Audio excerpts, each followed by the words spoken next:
syiar Islam Sunan Gunung Jati ke Banten dan mendirikan Kesultanan Banten. Pada masa awal kedatangannya ke Cirebon, Syekh Syarif Hidayatullah atau Sunan Gunung Jati bersama dengan Pangeran Walangsungsang atau Pangeran Cakrabuana sempat melakukan syiar Islam di wilayah Banten yang pada masa itu disebut sebagai Wahanten. Syarif Hidayatullah dalam syiarnya menjelaskan bahwa arti jihad atau perang tidak hanya dimaksudkan perang melawan musuh-musuh saja, namun juga perang melawan hawa nafsu. Penjelasan inilah yang kemudian menarik hati masyarakat Wahanten dan pucuk umum atau penguasa Wahanten pesisir. Pada masa itu di wilayah Wahanten terdapat dua penguasa, yaitu Sang Surosowan, anak dari Prabu Jayadewata atau Prabu Siliwangi, yang menjadi pucuk umum atau penguasa untuk wilayah Wahanten pesisir, dan Arya Suranggana yang menjadi pucuk umum untuk wilayah Wahanten Girang. Di wilayah Wahanten pesisir, Syarif Hidayatullah bertemu dengan Nyai Kawung Anten, yaitu putri dari Sang Surosowan. Keduanya kemudian menikah dan dikaruniai dua orang anak, yaitu Ratu Winaon yang lahir pada tahun 1477 Masehi dan Pangeran Maulana Hasanuddin atau Pangeran Sabakingkin, nama pemberian dari kakeknya Sang Surosowan yang lahir pada 1478 Masehi. Sang Surosowan walaupun tidak memeluk agama Islam, namun sangat toleran kepada para pemeluk Islam yang datang ke wilayahnya.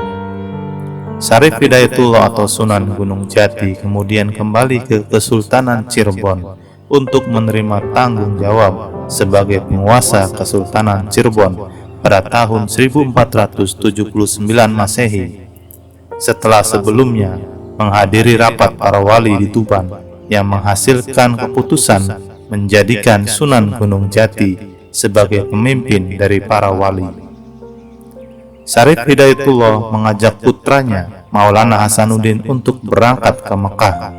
Sekembalinya dari Mekah, Syarif Hidayatullah dan putranya, yaitu Maulana Hasanuddin, kemudian melakukan dakwah Islam dengan sopan, ramah, serta suka membantu masyarakat, sehingga secara sukarela sebagian dari mereka memeluk dan taat menjalankan agama Islam.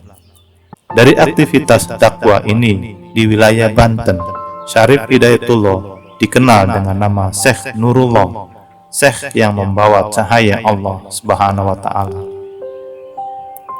Aktivitas dakwah kemudian dilanjutkan oleh Maulana Hasanuddin hingga ke pedalaman Wahanten, seperti Gunung Pulosari di Kabupaten Pandeglang, di mana ia pernah tinggal selama 10 tahun untuk berdakwah kepada para ajar atau pendeta.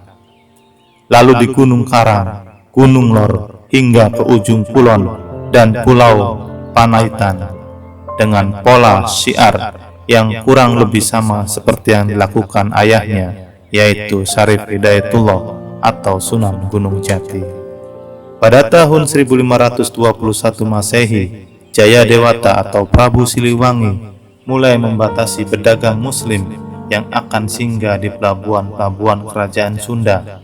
Hal ini bertujuan untuk mengurangi pengaruh Islam yang akan diterima oleh para pedagang pribumi ketika melakukan kontak perdagangan dengan para pedagang muslim.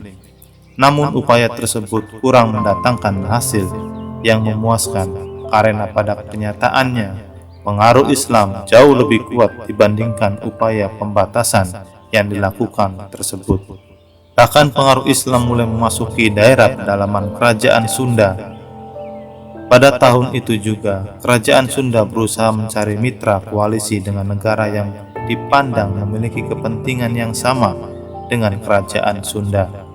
Jayadewata atau Prabu Siliwangi memutuskan untuk menjalin persahabatan dengan Portugis dengan tujuan dapat mengimbangi kekuatan pasukan Kesultanan Demak dan Kesultanan Cirebon. Pada tahun 1521 Masehi, untuk merealisasikan persahabatan tersebut, Prabu Jayadewata atau Prabu Siliwangi mengirim beberapa utusan ke Malaka di bawah pimpinan Ratu Surawisesa. Mereka berusaha meyakinkan bangsa Portugis untuk menjalin persahabatan yang saling menguntungkan antara kerajaan Sunda dan Portugis. Surawisesa memberikan penawaran kepada Portugis untuk melakukan perdagangan secara bebas, terutama lada, di pelabuhan-pelabuhan milik kerajaan Sunda. Sebagai imbalannya, Surawisesa mengharapkan bantuan militer dari Portugis apabila kerajaan Sunda diserang oleh Kesultanan Demak dan Kesultanan Cirebon, dengan memberi hak kepada Portugis untuk membangun benteng. Pada tahun 1522 Masehi, Gubernur Alfonso mengutus Hendrik untuk menghadiri undangan Raja Sunda Surawisesa.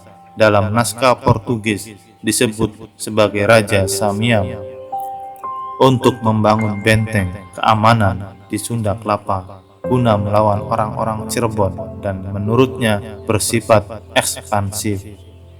Pada tanggal 21 Agustus 1522 Masehi, dibuatlah suatu perjanjian yang menyebutkan bahwa orang Portugis akan membuat loji atau perkantoran dan perumahan yang dilengkapi benteng di Sunda Kelapa dan Banten, sedangkan Sunda Kelapa akan menerima barang-barang yang diperlukan. Raja Sunda Surawisesa akan memberikan kepada orang-orang Portugis 1000 keranjang lada sebagai tanda persahabatan. Sebuah batu peringatan dibuat untuk memperingati peristiwa itu. Batu peringatan disebut dalam cerita masyarakat Sunda sebagai Layang Salaka Domas dalam cerita rakyat Munding Laya di Kusuma. Dari pihak kerajaan Sunda, perjanjian ditandatangani oleh Padang Tumongo yang terhormat Tumenggung, Sang Depati, Bendahara, dan Syah Bandar. Syah Bandar Sunda Kelapa yang menandatangani bernama Wak Item dari kalangan Muslim Betawi. Dia menandatangani dengan membubuhkan huruf waw dengan qaf. Wallahu a'lam bishawab.